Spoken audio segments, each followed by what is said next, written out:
Welcome to rehab. This is my second day in the rehabilitation center at the U of U, and yeah, here we are. So I've been here for 2 days, like I said, and they have been an eventful 2 days, depending on how you describe eventful.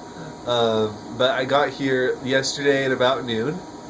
They wheeled me down here, and unfortunately, I get nauseous really easy, and so I was sick pretty much the whole day, and was throwing up a lot. If there was a theme for yesterday, it would definitely be vomit. Yeah, and so that sucked. But otherwise, like, the staff here is amazing, and the people here are super kind and attentive. I love my doctors. They give me all the information I could possibly want. Let's see, where should I start? So one of the things they did primarily was they did an assessment of my functionality in my upper limbs and in my lower limbs. So that just means they kind of rate on a scale of 1 to 5 how powerful my muscles are still, and where we can make some progress. So they told me that in my biceps and triceps, and in my, like, some of my upper back muscles and everything, I have full strength. So I got 5s on those parts. And the only places I got a little bit lower were on my fingers, which were like 3s, because I have a hard time closing. See that? You might think it's easy. It's not. So I have a hard time closing this way. And then I have some strength issues. But I still got a 3 on my hands, which is really good, really positive. They were really excited. I told them that I was a musician and that I wanted and needed to be able to play the flute and piano again. And so they're really looking... they were very encouraged by that aspect. In terms of the rest of my body, I still don't have any ability to move any of my lower limbs. I don't feel anything really through my abdomen yet. One of the things that, for those of you who aren't so savvy on spinal cord injuries, there's a state of spinal shock that each person will go through who's had a traumatic spinal injury, and that means that for I think it's like a few to several weeks, there's a place where we won't really know how I'm going to recover, and until I'm out of that shock period where swelling goes down, I won't really be able to know what kind of improvements I'll make. They're fairly sure that I won't make any, like I won't improve in the opposite way, so that I won't digress any in terms of my functionality. But the hope is that there will be some things that are better than they are right now. But even right now, they're talking about me having full independence where I didn't need it, and have full mobility, whether that be through like a wheelchair or something like that. So that's kind of the update, and I go see physical therapy every day, twice a day, occupational therapy twice a day, and then I see like the sociologist to talk about some other parts of my recovery, not necessarily dealing with like mental health or anything, but just like aspects of like like how my house is going to be set up or stuff like that. So boring stuff. So I'm trying to think of some other good stories I have. So I had a funny experience yesterday during the vomit day, day 1. So I was getting really, really sick, and I always throw up. It's just a part of who I am. I just throw up a lot, and so I was like throwing up and everything. And it got to a point where I wasn't able to throw up, and I really needed to feel better, because after you throw up, you just feel better. So I was like, Mom, Dad, I have to throw up. Like, I really, really need to throw up.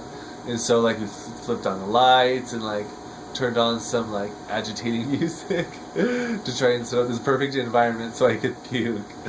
And, and so, my mom walked by, and I could smell that she had eaten something, like, tomatoey, and it made me really sick. But it didn't dawn on me that that would be a great idea to, like, smell stuff so that I could throw up. Until my dad walked by, and he had been eating, like, mixed nuts. And I was like, that's it. And so my mom was standing next to me holding the bucket, and then my dad was over here.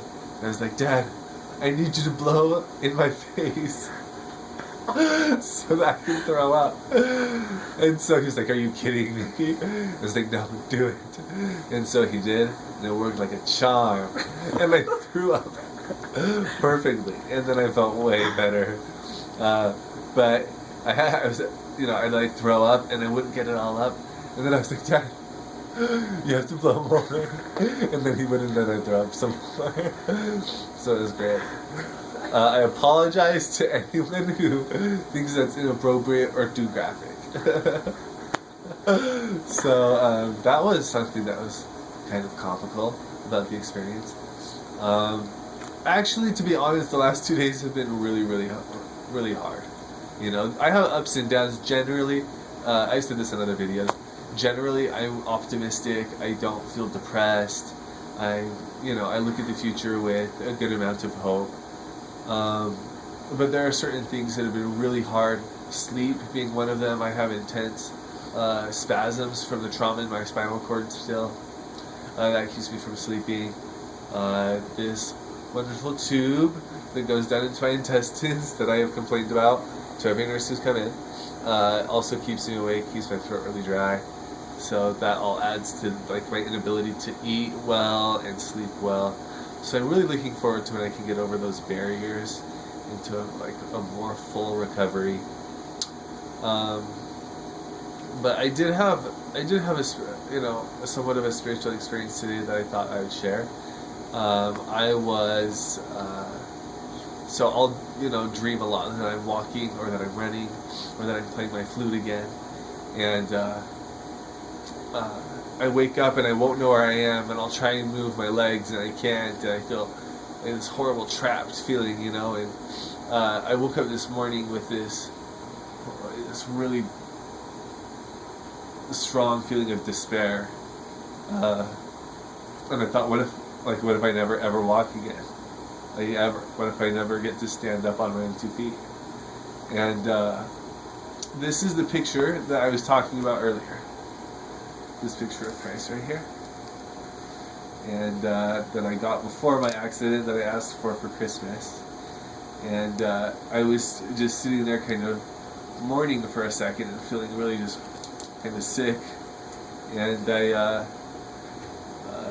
looked at that picture. It's right across from me on the wall, and the fact that he's walking on stormy seas, it just reminded me again that he's in charge, and that whatever happens will be for my good, and that he is walking on a stormy sea that he's in charge of. I mean, he's the one that can calm the waters. He's the one who can overcome any disability or any weakness. He's omnipotent, and he knows me and you perfectly, and he knows exactly what the solution will be for my life and what needs to happen. And so that immediately brought me an intense amount of peace. It was actually really surprising how much it brought so quickly, and I hope to be able to continue to turn to him and remembering that that he is the master, and that things don't just happen when we follow him and when we try and keep his commandments and be like him. He blesses us, and all things work together for good to those who love God, like it says in the Bible in Romans 8, and I firmly believe that. And so I don't feel that same feeling of being scared when I think that he's the one in charge, and he can calm my stormy sea. And He can walk on the stormy sea, and He can make me walk on land again, if it's His will. So that's kind of my update. And again, I thank everyone who's been writing. You might not think that I end up getting your letters, but I do. I've read all of them. I read them over and over. They make me cry. They give some purpose to what I'm going through, and I appreciate those gestures of love to me, and I love you in return. And until next time.